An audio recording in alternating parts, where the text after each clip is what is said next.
New Twitter files have dropped. New information, guys. This is Ernie Racing News, May 19th, 2023. The latest round of Twitter files shows how Twitter once gave privileged access to journalists who were willing to parrot one narrative over another. This round shows that Twitter regularly met with journalists and promoted the accounts of those who were mostly left-leaning. They kept lists of the most Twitter-friendly journalists and offered them special account privileges. So you could, essentially, the algorithm will push these left-leaning special Twitter posts of these journalists or these fact checkers, the fake fact checker journalists. They also used the journalists to promote legislation that was friendly to Twitter, essentially using the journalists as lobbyists. Can you believe it?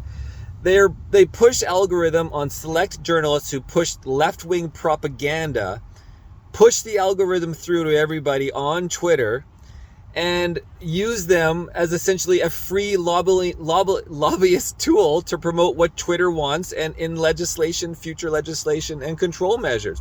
Now, a lot of this special access ended when Elon Musk took over, if not all of it, I hope. Now, journalists are given community notes to fact check their tweets just like everyone else. And in some instances, it is fact checkers who get fact checked. Yep, that did not happen before. Now, let me read a little bit of the Twitter files. In fact, I'll do a screen share and read it together. Okay, we're back with the screen share. So, number one, new internal Twitter files help explain why privileged reporter hate at Elon Musk and Twitter 2.0. Musk denied access to Twitter's formerly trusted reporters and allowed inside entry to more independent journalists.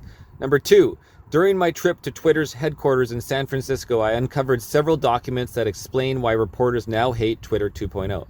Musk fired their friends and cut off their privileged access. 3. For years, Twitter provided favored access to disinformation reporters, giving them access to new products and silencing accounts. 4. Musk ended this access and brought in new reporters to go through the company's documents, something no CEO has ever done before. 5. When Twitter rolled out Birdwatch to label misinformation, they gave NBC News' Ben Collins at @1_ a demo and exclusive access. Collins was actually part of the feature's product development. And we have the letter here. Team, please see below for an initial recap of coverage coming out of today's Birdwatch pilot process. Coverage kicked off with thorough articles published by reporters from NBC, blah, blah, blah. So this email is from January 25th, 2021 on the Birdwatch pilot program. And it kind of just mentions how Twitter's broader efforts to address misinformation, such as our work to label misinformation about COVID-19 and the U.S. presidential election. In particular, the Washington Post mentioned that Birdwatch was a novel approach that aligned with Twitter's efforts to open up more community-driven dialogue rather than censorship. And Romeo is trying to get a hold of me. On Twitter, the commentary has varied. Many weighed in with cautious optimism about Birdwatch's potential impact, but concerns were raised too. These included questions about the potential for abuse, unpaid nature, and contributors, as well as the diversity of contributors. There were also comparisons drawn between Wikipedia and Reddit and how the platforms moderated. Okay, so moving on to 6. Collins, Collins was part of this product development, and he was given a demo and exclusive access, right, to the Birdwatch. Collins was really loved inside Twitter, even suggesting him to moderate one of their panels. When they met with reporters in New York City, he admitted that Twitter helped propel his professional profile and helped him get on NPR and TV. 7. Musk has now unveiled community notes which allow more users to comment than Birdwatch. This hasn't worked out for fact checkers like Glenn Kessler at the Washington Post. So here we have Glenn Kessler posting. Twitter trolls who posted a community note to this tweet apparently have not read the actual fact check. Click the link and you will find that Color of Change did not spend $1 million in independent God damn it, Romeo, shut up. did not spend $1 million in independent expenditures on Bragg, as people often claim. So what we're looking at here is you have his post from, it says 12 hours earlier. New fact checker. The incendiary claim that George Soros funds Alvin Bragg, with a link to the Washington Post. And then there's what Twitter puts in. Readers added context they thought people might want to know. Soros donated $1 million to the Color of Change PAC, the largest individual donation it received in 2022 election cycle, days after it endorsed Bragg for district attorney and pledged more than $1 million in spending in support of a candidacy. Oh, classic.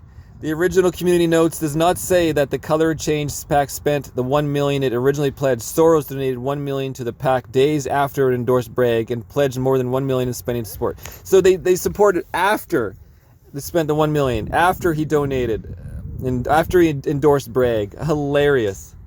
So again, it's the Washington Post is making their claim, and then these new fact checks are popping up, or fact checking the fact checkers, which is hilarious. Number 8.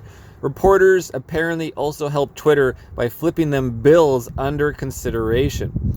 So it's quotes, our DC-based tech reporters have gotten advanced copies of at least 5 bills that would give more power to regulators. So what do we have here? June 11th, 2021. Key dates and upcoming events. Okay, so I see what's going here. Our DC-based tech reporters have gotten advanced copies of at least 5 draft House bills that may get introduced today or early next week that would make changes to federal law and give more power to regulators and rein in Facebook, Google, Apple, and Amazon. This is in line with what we're hearing about the Biden's administration priorities to address antitrust concerns. Additionally, U.S. Senator Roger Wicker, who serves as a ranking member of the Senate committee, introduced a bill this week that would ban companies from discriminating against people based on their political party, which may sound familiar as it appears to be loosely based on the bill recently signed into law by the Florida governor. Yeah, so these reporters are getting advanced copies of these bills so they can do their own program to deal with it or propagate it or counter. Number 9, Twitter dealt with bills to moderate them from suspending conservatives by ducking behind trade associations to do the heavy lifting, as engaging or commenting would give them more attention.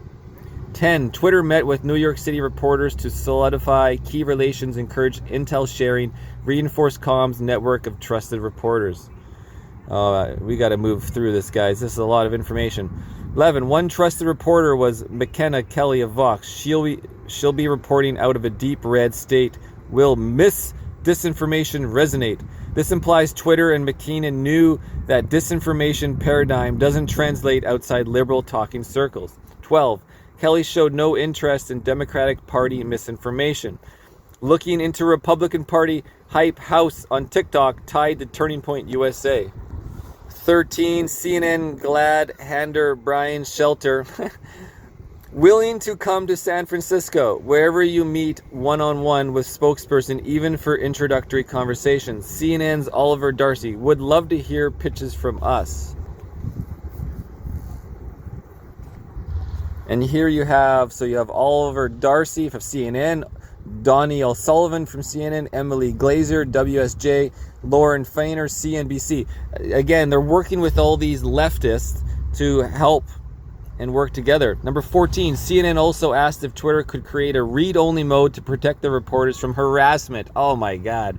No backlash, no debate, nothing. How often do reporters ask a company they cover to modify company policy? See how in cahoots Twitter was with these reporters of CNBC and CNN. Oh, we don't want any comments. Could you make it so people, it's read only, there's no commentating on our propaganda.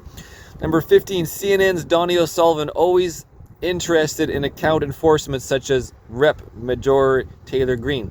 Other Twitter files show disinformation reporters obsessed with the Congresswoman. 16, Fox News producer Dana Perino is really eager to get us on the show. Dana would be fair and not any more tough than the nicest person to question us in Congress. I laughed when I first read this.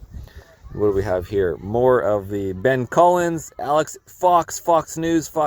You got Brooke, Amy. It goes on and on and on.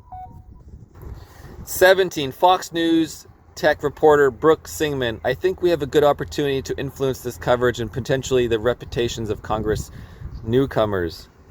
And here you have Amy Fenton and Brooke from Fox.